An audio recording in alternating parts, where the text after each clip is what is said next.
There we go. Do you see it now?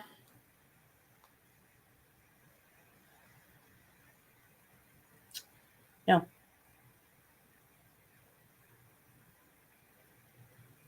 Are you live? Mm-hmm. Okay.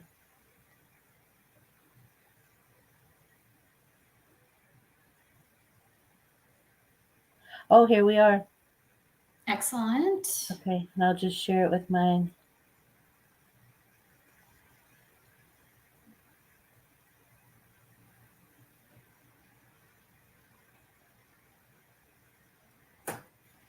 Okay. Awesome. All right. We're all set. Good morning, Dave. Thanks for joining us today.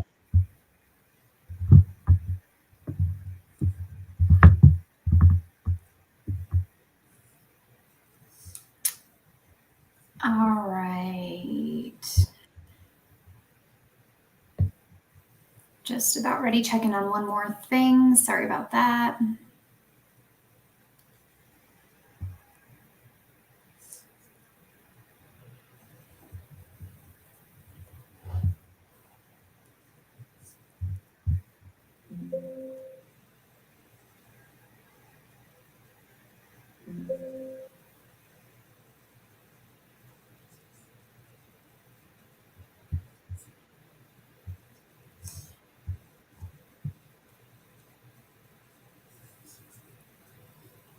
All right, just making sure we're live on YouTube as well. One moment.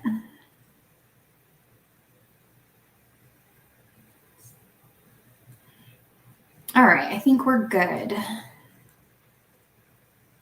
Good morning, Brian. Thanks for joining us. And yes, happy birthday yesterday to Tracy. Hey. All right, well, we will go ahead and get started. Good morning, everybody. Good afternoon, good evening, whenever you're watching this. Thank you for tuning in with us. I'm Jamie Chavez, your host with the Westminster Chamber of Commerce, and we're excited to have you with us today. As always, we are here to bring you the latest from Jefferson County with County Commissioner Tracy Kraft-Tharp. So thank you for being here with us today. If this is the first time that you're joining us, welcome. Thanks for being here. And if you're on Facebook, you can like our page to get notifications for when we go live in the future. And if you're on YouTube, you can hit subscribe and view previous broadcasts there as well. On Mondays, we go live with counselors, the mayor pro tem, and other city leaders to give you backstage pass into what's going on in the city of Westminster. So tune in for those as well. And on Wednesdays, I interview some of our newest members of the chamber to give you an update on their businesses or organizations and what they are bringing to our community as well. So we hope you tune in for those also. And now, if you are on the broadcast live, please feel free to chime in with questions, comments, just say hello. We're happy to have you here with us, and we'll get to those comments during the interview. And now welcome to Commissioner Tracy Kraft-Tharp. How are you this morning, and how was your birthday yesterday? Hi, I'm doing great, and my birthday was wonderful. Good. Yes. Hello, Dave DeMont. Yeah, thanks for joining us, Dave. Yes. So tell me about, it seems like the Westminster Chamber has been very busy this last month. I've seen a lot of events on Facebook. So what's happening? How are things revving up, or is it just the appearance of such? I love how we always start our interviews with you interviewing me. Well, it's a good opportunity for me to ask you, and it's a good opportunity for you to be able to kind of give us some highlights of what's happening with the chamber. Yes, well, I appreciate that. No, we're very busy. We have a lot of events happening. We've got tons of new members, which is so exciting to kind of bring in a new mix of people and see some new faces. It's amazing. So we've got a lot going on. And you have new offices? We do. We just moved last week into new offices. I'm not there right now, obviously, but I'll be there later this afternoon. But we are downtown Westminster now, which is super exciting. We've got office space in one of the buildings down there, thanks to a partnership with Sherman Associates. So that's really exciting to be down there and have a physical space for people to come and visit and to set up shop. It's very exciting.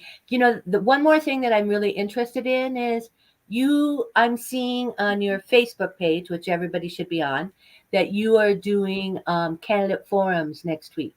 Yes, Next we week? are. October 11th is when those forums are.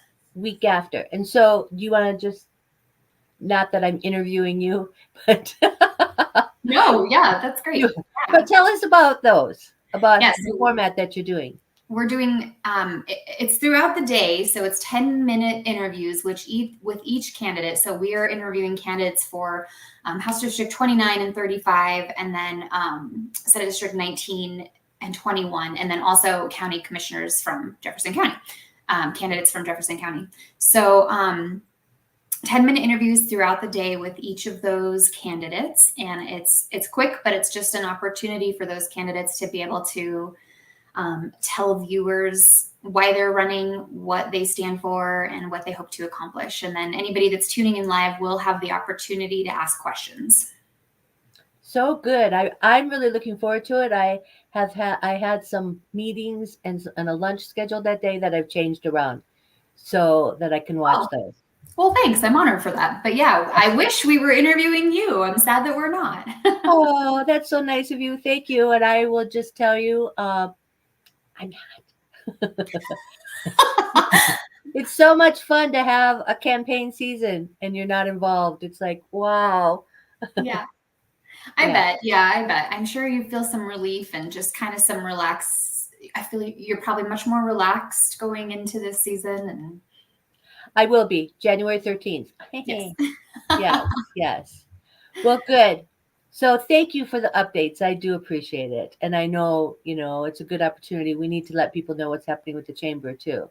Yeah, well, I appreciate that. Thank you. Okay. So I have a whole list of things that I did not even send you beforehand. So it's going to be a surprise to you. The first thing I have is kind of an update on the fires. So last month we talked about the quarry fire, and it really is the first major fire that Jefferson County has experienced in a while. For a couple years, we've been talking about, the fire risk that we have, the mitigation people need to be taking. We've been talking about the great cost to the county, but we have not experienced big fires. And so last month, we experienced the quarry fire, which is up 287 up that way. They evacuated 600 homes, just to remind you. No structures were burned down. It was, thank goodness, it was all on open space land, which is too bad for open space, but it really is easier to be able to contain and to be able to work on. We are in the restoration rehabilitation phase of that now, really looking at what we can do to repair that land. So it would be so beneficial. You really should have somebody from the fire world and interview them because it is so fascinating. Open Space is buying this product that they're putting over on all the grass, which will help the grass grow back again. The big problem that we have with these fires is everything burns down and then it becomes a flood zone because there's nothing to stop water. Yes. Okay. And that becomes a problem for the next couple of years. So Open Space is really trying some new technology on the grasses to be able to take care of that. It'll be fun to see what happens. Yeah, that's really interesting. We should get someone on to interview about that. Yeah, especially as we are going into winter, which then ideally there wouldn't be as much activity for them. Mm-hmm.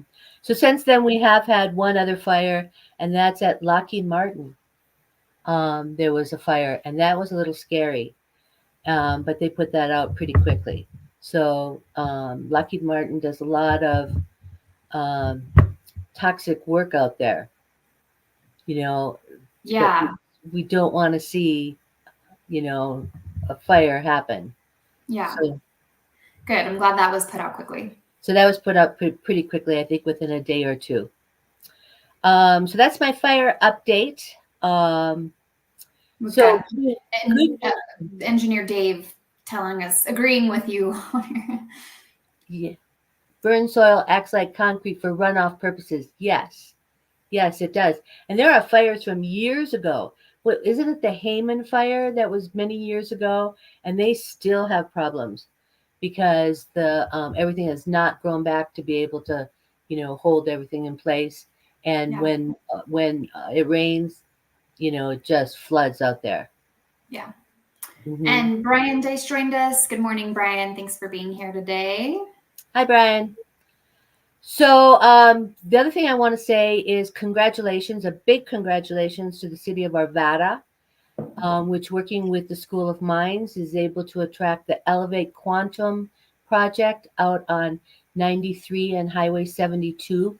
And that will be very interesting to see as people prepare. And I imagine the Westminster Chamber will be involved in that because my understanding is that that project will attract 10,000 workers.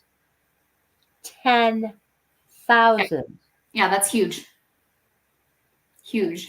It's just mind-boggling, and it's such an honor to see that business recognizes that we have the workforce here in Jefferson County, and we have the atmosphere and the environment here in Jefferson County to be able to have that kind of workforce to be able to be help a business be successful.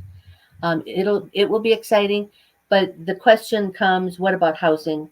What about transportation? Where are we going to get 10,000 people? I mean, I'm overwhelmed by it, and I know that Westminster Chamber will be involved in that too. But a big congratulations to Avada. Quite an honor. Yeah. Hmm. Good morning, Parker. Thanks for joining. Good We have morning, lots of Parker guests Brown. this morning. Hmm. So last week I had the honor to be able to participate with the Economic Development Corporation of Jefferson County to go to Detroit for the Pickle, which is the leadership training class. So last year we went to Boise. The year before we went to San Antonio. This year we went to Detroit. Met with people in Detroit and talked about number one, public-private partnerships. How do they work? They have a regional organization of which um, many big corporations pay a lot of money to participate in, but it's a public-private partnership to really look at the economic growth in that area. So impressive. The second day, we went to Oakland County, which is just north of Detroit, and talked about workforce development. Now, I think everybody, so there were 30 people from Jefferson County that went. There was representatives from a lot of different businesses and industry, from Red Rocks, from School of Mines, that went on this trip. Everybody, I think, got something different out of this trip. This is the one thing I got out of it that I thought was fascinating. There in Oakland County, which is probably one of the fourth largest counties in Michigan, their county manager is now an elected official Hmm. called a county administrator. And I thought that was fascinating. What he said is in the four largest counties in Michigan, that's the how they've transitioned with that position. I thought that was fascinating. I don't see Jefferson County jumping to do that. I think it would be very beneficial, though, to have those kind of conversations. There is one of the things I've learned as a county commissioner is there is a real difference in appointed or hired positions and elected positions. The decision making that we give them, the relationship, the coordination. Our county manager is expected to pull together a unified vision for the whole county, and at the same time, he's got elected officials that run the different departments. And so it takes a real skill relationship building, which our Joe Kirby does have. So I thought that was fascinating, and I hope that there's conversations in the future around that. Yeah, that is interesting. Mm-hmm. Mm-hmm. Good. I'm glad you got a lot out of that conference. I had seen some information about it. So yeah. Oh, and I should have talked to you and encouraged you to come. Um, it's good to it's a good opportunity to get to know the other people, the other community leaders in Jefferson County. But the information that you learn from these other areas is fascinating. So Detroit, I don't know if you're how familiar you are with the Detroit story. Not very. Detroit went bankrupt in I wish I could remember, 2007, I think. Yeah. And as part of that, the mayor at that time went to jail. And I don't know the whole story about what happened, but a group of public and private community leaders came together to be able to pull Detroit out of the bankruptcy and make it viable again, which they have done. But this is the interesting thing that we talked about this time is that their art museum, they have this amazing art museum. The art museum was owned by the city, and because they were going through bankruptcy, the bankruptcy judge ordered that the art in the art museum be sold to pay off the bankruptcy debts. So as a result, there was what they call the grand deal was made, in which different nonprofits and foundations came together. They committed to raising money to be able to support the city's pensions, and in exchange, the ownership of the art museum was moved from the city to some of the local partners. So that saved the pensions of the local workers, but it also saved all the artwork. Amazing. We did a tour of the art museum, as grand as anybody could expect. Oh, that's amazing. That's awesome. Yes. So that was an interesting experience. Good. So to kind of move forward, this week, the Jefferson County Emergency Operations Department has held an emergency operations workshop conference Monday, Tuesday, and Wednesday, in which they really have pulled together um, people from all the municipalities and the county to be able to talk about emergency operations.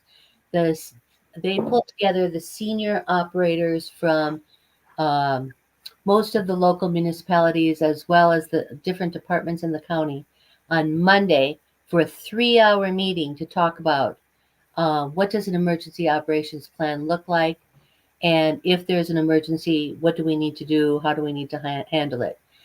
Pretty fascinating, pretty great to see Jefferson County kind of come together, work together in an emergency plan. Yeah, that's great. I'm sure you saw Brian Head's question. We can jump back, or if you want to. Did their elected county manager function somewhat similar to a mayor's role? Works in Denver County. Oh, having an elected manager is an interesting idea. It is an interesting idea. I don't know if it's the same as what happens in Denver. I'm not that familiar with the structure in Denver. It could be. Yeah, it could be. It's a good. It would be. I think it would be an interesting conversation to be able to have. Awesome. Thank you, Brian. All right, sorry to interrupt. No, that's okay. Big news is in the county, ballots drop October 11th. And everyone should put that in their calendar. So Jefferson County, as usual, will be hiring 900 election workers to help with the election work. 900. I'm sure they've not hired everybody. So if people are interested, so there's the early voting sites. There is getting ballots out, collecting the ballots. So what they do is when ballots start coming in after October 11th until November 5th, is they collect all those ballots and they pull them through the machine. And the machine verifies your signature on the ballot with your signature that's in the record. And if that signature doesn't match or there's enough discrepancies, it comes out and they notify you pretty quickly that there's a discrepancy in your signature and to come down and give them an affidavit that really is your ballot. Got it. I've always wondered what happens if there's a discrepancy. Yes, yeah. So they give you the opportunity to be able to show that it really is you and that that ballot should be counted. Okay. So all those, so ballots are not counted before November 5th, but they are all put through the machine and verified. And they get thrown out, and then workers check, when the machine throws it out, if the signatures are similar, and workers, move it to a different, process to be able to send it to you, to ask you to verify. So all that preliminary work is done ahead of time.